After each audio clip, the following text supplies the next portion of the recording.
Welcome to the Legacy All-Stars podcast. We feature inspirational stories from people who dedicate themselves to helping others. Here is your host, Alan Pawlowski. All right, welcome back to the Legacy All-Stars podcast, where we shine a light on those using their platform to uplift, transform, and make the world a better place. Today's guests are Steve and Carrie Boyle. They are the visionary co-founders behind 241 Care, Inc., a global nonprofit on a mission to put play back into sports and make youth development more inclusive, joyful, and impactful. Founded in West Hartford, Connecticut, 241 started as a local summer camp and has since grown into a year-round movement, reaching thousands of children annually across North America, Africa, and beyond. At its core is the belief that life is too short for just one sport. Through award-winning 241 sports programming and innovative Top Self platform, they use multi-sport sampling to foster physical literacy, mental well-being, and social-emotional growth, especially in underserved communities. Steve and Carrie bring passion, purpose, and partnership to everything they do. And just around the corner is a very exciting event, the national celebration they helped launch, National Sports Sampling Day. This is more than a conversation about athletics. It's about equity, access, joy, and legacy. Let's dive right in and talk. You two have built this incredible movement together, but let's go back. How did the idea for 241 originally come about, and how did you know it was more than just a summer camp? Wow. Well, we share the origin story all the time, but we don't always do it together. So I never normally start with the origin story, being that maybe it started with Carrie's dad, who I'm sure she'll talk about at some point. I call him the original 241er, but we met, and I was teaching in New York City, and I was during the summer, I was running a camp for kids with cancer, and I actually asked Carrie to marry me at that camp in front of all the kids. Thankfully, she said yes over 32 years ago. Did you get down on your knee? I mean, come on. We did the whole. See if this is right. I had kids with roses. It was pretty cool. But what really tied us together was our love of sports. And Carrie will tell you that she would listen to reel-to-reel football tapes and stuff like that. But you fast forward to when we had our own children here in West Hartford, and we were just starting off as working parents who were trying to get their kids involved in sports because it was something that was really important to both of us. And our oldest daughter, who's 29 now, tried out for the local youth travel soccer team. And we get the call that night after the tryout, your daughter's our number one prospect. And we were like, she's 8 years old. She's nobody's prospect. But he goes on about the Brazilian style of play and how she's going to fit into the system. And then all of a sudden I said, well, look, Carrie played lacrosse in college, and Atlanta's showing some interest in lacrosse. Can you tell us what the conflict will be like in the spring? Weird radio silence says to me, hold on a second, as if he's going to go talk to the guy in the back of the car dealership. And he comes back on and says, we're no longer interested in your daughter. So it went from number one prospect to no longer interested, simply because as an 8-year-old, she showed interest in a sport that her mother had grown up playing. And that night, we came up with the tagline, life's too short for just one sport. And Carrie was an athletic director at a local school. We had daughters. We did it for girls. And that's really how it started. It was just mom and pop summer camp. We were both working. We had no idea that almost 20 years later, we'd be sitting on a podcast with someone like you talking about the work that's going on around the globe. But magic happens with moments of outrage, Yeah, I'm going to go off script a little bit because not that we have a script. But I will say that, there's a lot of major athletes talking about multi-sports now, and, LeBron James being one of them, really advocating for kids having a well-rounded background. The name 241 is unique. Does that have something to do with the love of multiple opportunities? Or tell me about the significance of the 241 philosophy.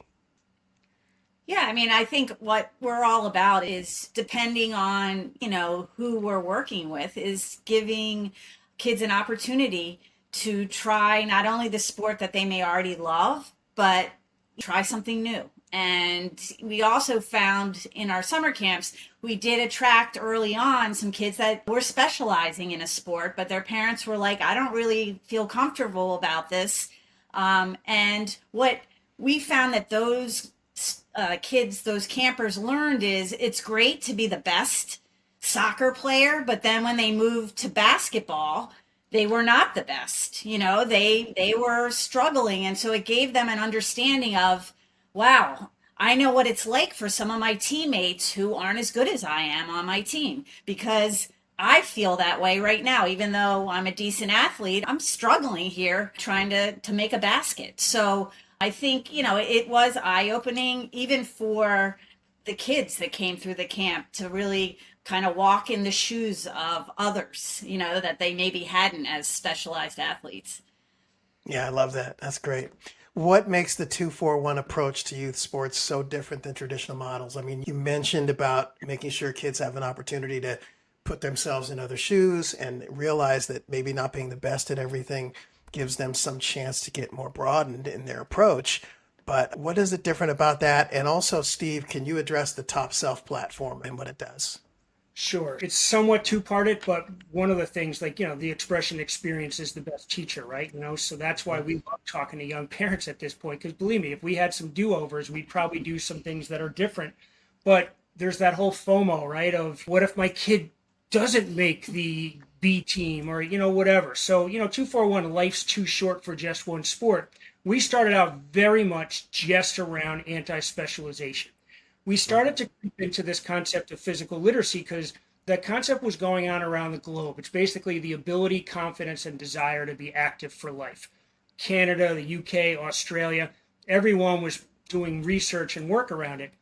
And we were like, that was really fascinating to me, the whole idea of everybody focuses on skills, ability, right? Concept, X's and O's. But what are we really doing around confidence and desire? Like, why are we losing so many kids to sports? And I think it's like you talked about it in the opening, like we put play back into sports, and it actually we got refocused during COVID, because what had happened was we weren't becoming the enemy, right? Because, kids would come to camp, but they'd choose 3 sports to do. In many cases, it was sports they were already familiar with. But like Carrie said, you might get some outliers who'd say, I never done field hockey before, let me try that. Well, during COVID, what happened is everybody had to be in a cohort. And so we had to design our camp in such a way that a kid showed up with baseball who had never played baseball before. And then we're like, oh, that kid doesn't even know where first base is. So then you got some kids who showed up with double barrel bats. And now how do you differentiate? So we started to go old school backyard pickup stickball games. We created a lot of games we have now called rad ball using a tennis racket. So really a differentiator for us is kids that normally we would program for would wait for us to pick sides, to organize the game, to do everything. Now it's more empowering to them to say, all right, let's go sandlot style. Let's go backyard. All right, we don't have any flags. We're going to do 1 or 2 finger touch, right? We're going to do, instead of 11v11 soccer, we're going to do a 2v2 tournament so more kids are getting more touches. We're going to use book bags as the goals. We're going to be creative. You don't know how to throw a Frisbee? We're going to play ultimate Frisbee with a ball.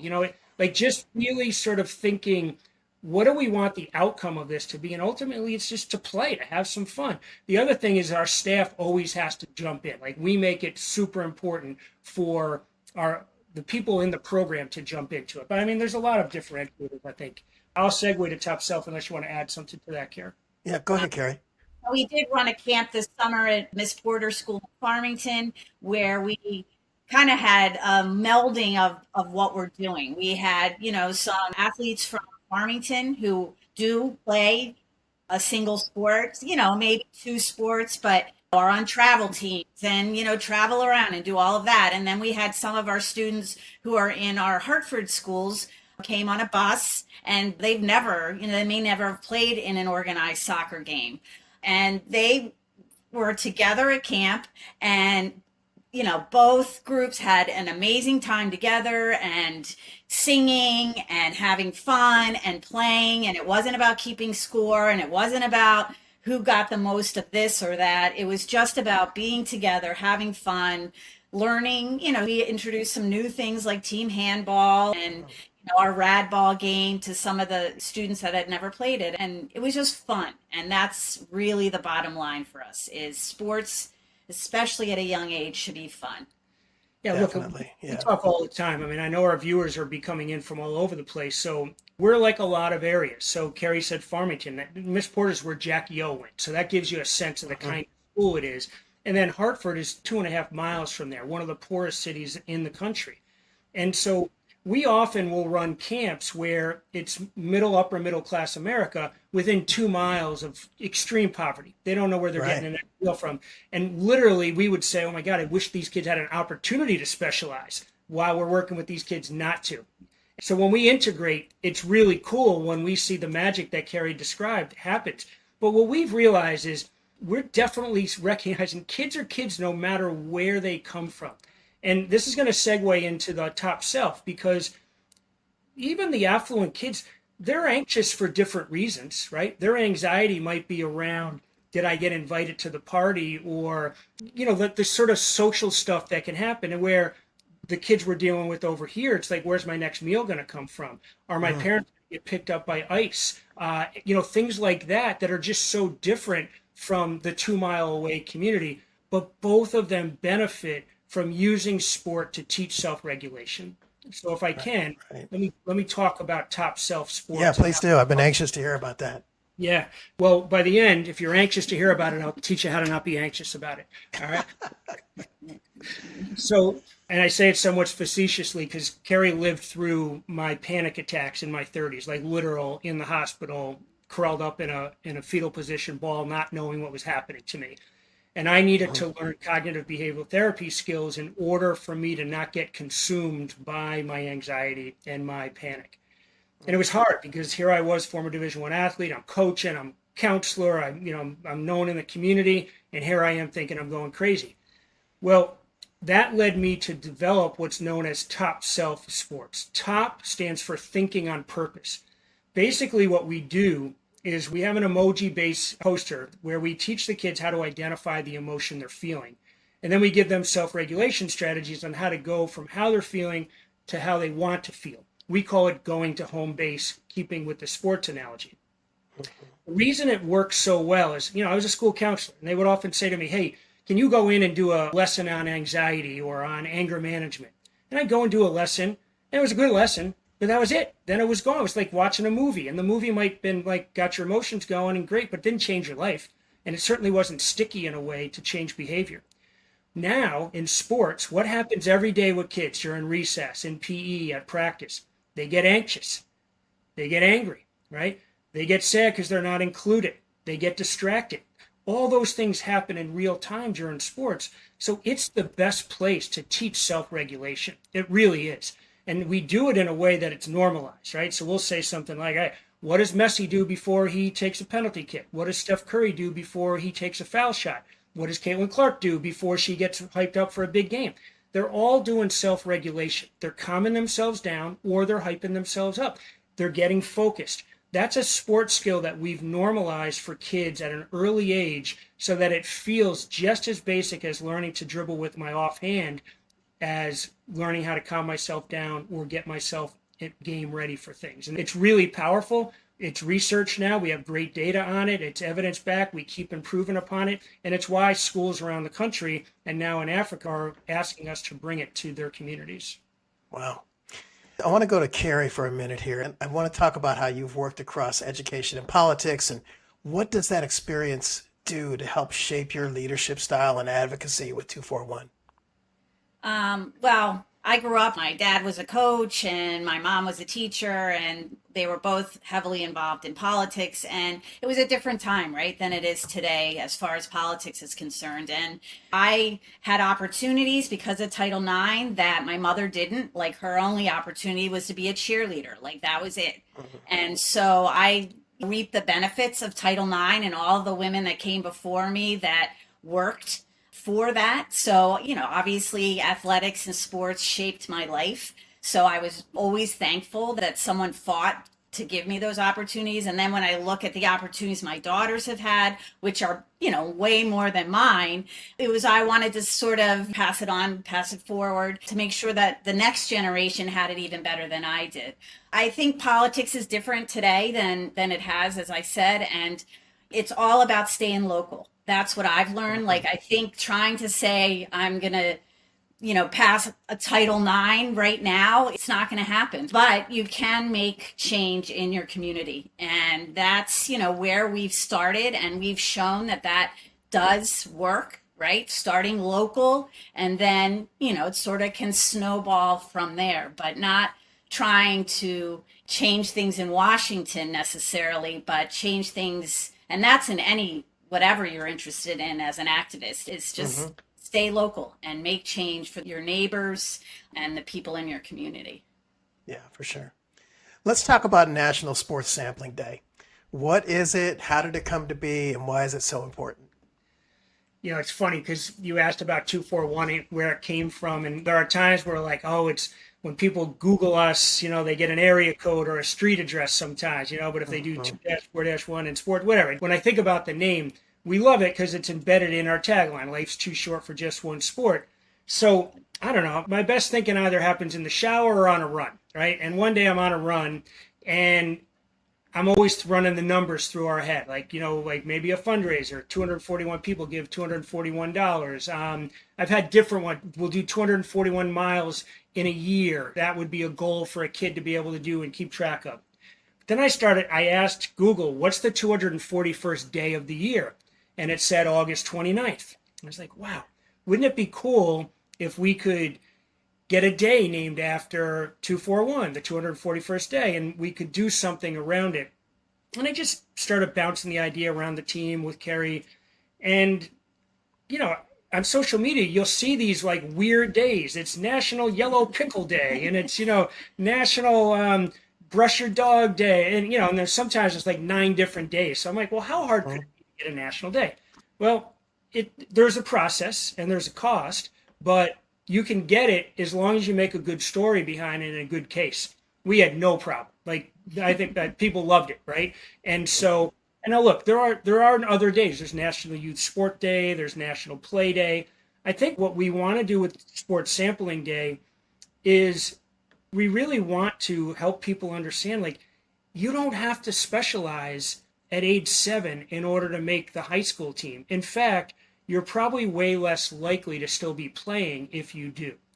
And we wanted to celebrate those people that are out there that were multi-sport athletes, to have a Patrick Mahomes be able to say, the reason I'm playing in the NFL is because I didn't only play football, right? You said Steve Nash, LeBron James, Steph Curry, they're all talking about it. There's great footage of Caitlin Clark when she's little, where she's playing soccer and she's schooling everybody. She'd probably be on a national soccer team if that's what she chose to do. But you can't tell me that she didn't get better at basketball by not playing soccer. You know what I'm saying? It's for a lot 100%. Of people, we want to lift up the fact that sports is it's a global language. It's really unifying. With everything going on in this crazy world, sports is it's magic, right? Now, especially with the rise of women's sports, as a girl dad, father of 3 daughters, I get goosebumps thinking about the fact that, we took them to the World Cup in France because 2 girls that came through 241 were representing Jamaica over in France, and we went to the game. Right. Now 8 years later, look at the rise of the sports. And I think for a little old mom and pop nonprofit to now have a national day and people doing proclamations around it, ESPN's going to hopefully do something around it, and because they recognized us as the model for multi-sport, it's pretty cool, right? And so we love being able to talk about the fact that, hey, there's a national day, National Sports Sampling Day, 244, gets people talking about it, right? That gets people changing culture to be, maybe there is something to that. Yeah, and I just think that sometimes some parents who are kind of sucked into the vortex of, I want my kid be the best they can be, think that's funneling them into that one sport that they were good at 8, right? Like our daughter. So this gives them the opportunity to push back to the travel soccer and say, you know what, there's a sports sampling day and there's this whole group of people that are going to be trying new things, trying new sports, that there's a lot out there. And that's what we want to do, is just to give people permission to try something else that they haven't done. Yeah, it strikes me that getting educated often means getting well-rounded, and people who are well-rounded tend to be better from a perspective standpoint and understand things with other people in mind. I can't imagine that it wouldn't be the same for sports. And I know from as a dad, I have four, two girls, two boys.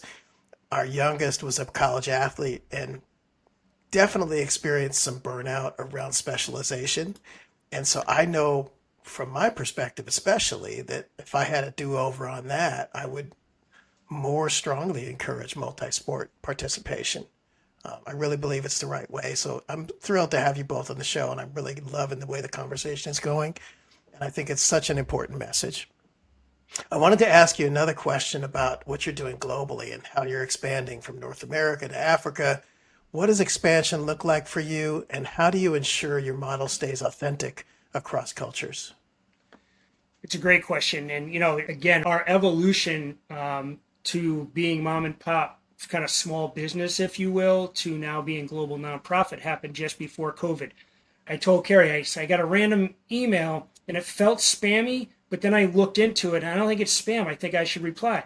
It said physical literacy in Kenya. That was the subject. Sometimes you get those emails that are like, help me, help you, that sort of thing.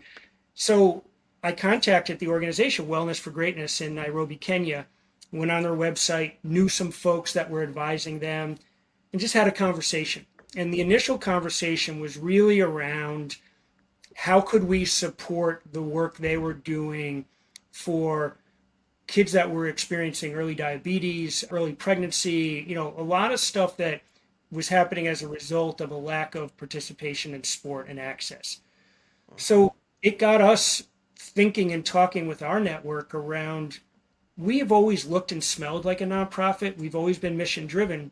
Why don't we look to see if whether or not we could go nonprofit? We just didn't think we could do it. We had both been career teachers, and we didn't understand the revenue model about applying for grants, about foundations and all of that. We ran some numbers, we got a board, we got a legal team, and we did it.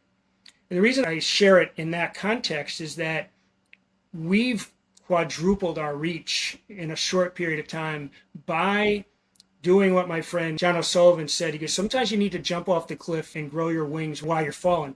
And that's what we did. It was a leap of faith, but as a result, we've not only domestically reached way more kids in underserved communities than we thought, but now Carrie and I got a chance to go and do training in Nairobi, Kenya, and in Kitwe, Zambia, just based on those initial reach outs and being willing to just roll up our sleeves. There's a lot of people who talk about doing stuff. Like, we love programming. We love getting into the community. Carrie talked about it on the leadership side. We are global, but we're hyper local in the work that we do. We get fully embedded in the communities. The other thing we do is we partner with folks, right? So we know the only way we can grow is with other people. So we have a great partnership with the Center for Healing and Justice through sports. So we're good at programming. They're really good at training. And so we've learned a lot alongside them in terms of how to very effectively train the folks that we're going to have deliver our program in the community. So we were lucky enough to go to Nairobi and to Kitwe, Zambia, and we did the training, and the teachers and the coaches had never had any kind of training like, a lot of what we had learned from the Center for Healing and Justice through sports, and they just ate it all up. And then there is not a lot of talk around social emotional learning or self-regulation or, and there needs to be. And as teachers and coaches, they were just so grateful to have tools to be able to use with, the students that are in front of them, their athletes. So we've brought on Teo Natwari, who is a graduate student from Columbia Teachers College. He's originally from the Democratic Republic of the Congo. He has since gone and taken over our team to help us grow in Kenya and in Zambia and beyond.